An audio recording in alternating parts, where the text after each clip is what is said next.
രാഹുൽ ഗാന്ധി എന്ന ഇന്ത്യയുടെ പ്രതിപക്ഷ നേതാവിനെയാണ് കഴിഞ്ഞ ദിവസം 4-ാം നിരയിൽ ഹോക്കി കളിക്കാരോടൊപ്പം ഇരുത്തിയത്. ഒളിമ്പ്യന്മാരായ അവരുടെ അഭിനന്ദനവും അഭിമാനത്തിനും വേണ്ടി കസേരകളിട്ടപ്പോൾ പിറകിലേക്കായിപ്പോയത് എന്നാണ് വളരെ വിചിത്രമായ ചില വിശദീകരണം അവിടെ കേട്ടത്.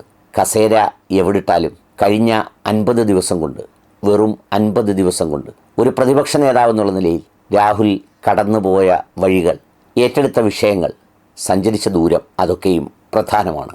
ആ മനുഷ്യന് അധികാരത്തിലേക്കുള്ള കുറുക്കുവഴിയല്ല ഈ പ്രകടനങ്ങളൊന്നും. അതുകൊണ്ടാണ് ഷാഫി പറമ്പിൽ ഇന്നലെ അദ്ദേഹത്തിൻ്റെ കുറിപ്പിൽ എഴുതിയത്, നിങ്ങൾ എത്രമേൽ അദ്ദേഹത്തിൻ്റെ മേൽ തെറ്റുകൾ ആരോപിക്കാനുള്ള കാപട്യങ്ങൾ കാണിച്ചുകൊണ്ടിരുന്നാലും ജനങ്ങൾ അത്രമേൽ ശരികൾ ആ മനുഷ്യനിൽ കണ്ടെത്തിക്കൊണ്ടേയിരിക്കും. നാളെ ഈ ചെങ്കോട്ടയിൽ പതാക ഉയർത്തുമ്പോൾ അന്നത്തെ പ്രതിപക്ഷ നേതാവ് ഒരിക്കലും ഇതിൻ്റെ പ്രതികാരമെന്നോണം പുറകിലാവില്ല. കാരണം അത്രമേൽ ജനാധിപത്യവാദിയാണ് രാഹുൽ ഗാന്ധി എന്ന രാഷ്ട്രീയ നേതാവിനെ ഒരുപാട് നിങ്ങൾ തളർത്താൻ ശ്രമിച്ചിട്ടുണ്ട്, ആക്രമിച്ചിട്ടുണ്ട്, വേട്ടയാടിയിട്ടുണ്ട്. ഗൂഡി മീഡിയാസ് എല്ലാവരും കൂടി ചേർന്ന് പല രൂപത്തിലും ഭാവത്തിലുമൊക്കെ അപമാനിച്ചിട്ടുണ്ട്. വളരെ വികൃതവും വ്യത്യസ്തവുമായ ചിത്രങ്ങൾ വരച്ചിട്ടുണ്ട്. പക്ഷേ അയാൾ തളർന്നില്ല.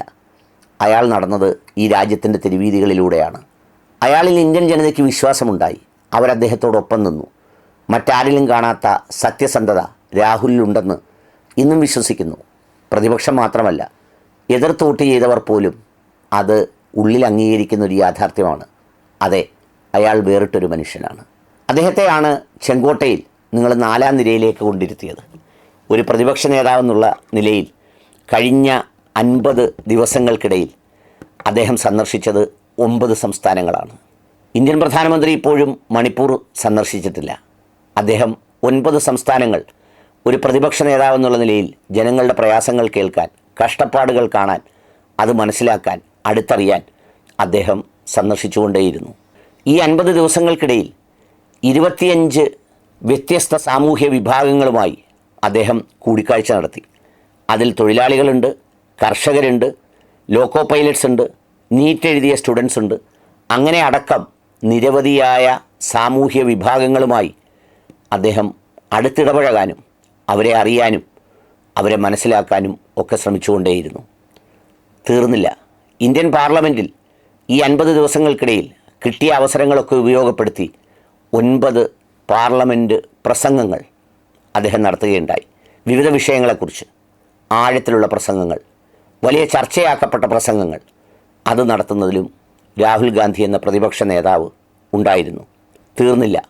അദ്ദേഹം ഈ 9 പ്രസംഗങ്ങളിലൂടെ അഡ്രസ്സ് ചെയ്യാൻ ശ്രമിച്ചത് നീറ്റ് വിദ്യാർത്ഥികളുടെ പ്രയാസങ്ങൾ, അഗ്നിവീറിൻ്റെ പ്രശ്നങ്ങൾ, മിനിമം സ്റ്റെബിലൈസേഷൻ പ്രൈസ് അഥവാ ഒരു താങ്ങുവില സംഭവം, കാസ്റ്റ് സെൻസസ്, പിന്നെ ബഡ്ജറ്റിൻ്റെ വിവിധ പോരായ്മകളെക്കുറിച്ചടക്കം അദ്ദേഹം വിശദമായ ചർച്ചകളാണ് നടത്തിയത്. തീർന്നില്ല. 5 തവണ മാധ്യമപ്രവർത്തകരെ ഈ 50 ദിവസത്തിനിടയിൽ പ്രസ് കോൺഫറൻസ് എന്നോണം അവരുടെ ചോദ്യങ്ങൾക്ക് ഉത്തരം നൽകാൻ, ഏത് ചോദ്യങ്ങളെയും പ്രതീക്ഷിക്കുന്ന ചോദ്യങ്ങളുടെ മുള്ളും മുനയും തിരിച്ചറിഞ്ഞും അതിന് സത്യസന്ധമായി മറുപടി പറയാൻ, ഡൈവേർഷൻസും അത്തരം കാര്യങ്ങളുമൊക്കെ അഡ്രസ്സ് ചെയ്യാൻ അദ്ദേഹം നേരിട്ട് നടത്തി. ഒരു പ്രതിപക്ഷ നേതാവ് നിറഞ്ഞു നിൽക്കുകയാണ്.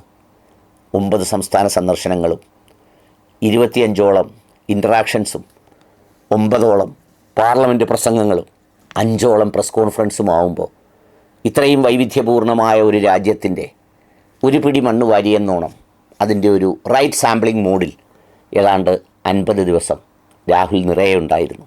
ആ രാഹുലിനെയാണ് നിങ്ങൾ 4-ാം നിരയിലേക്ക് തള്ളുന്നത്.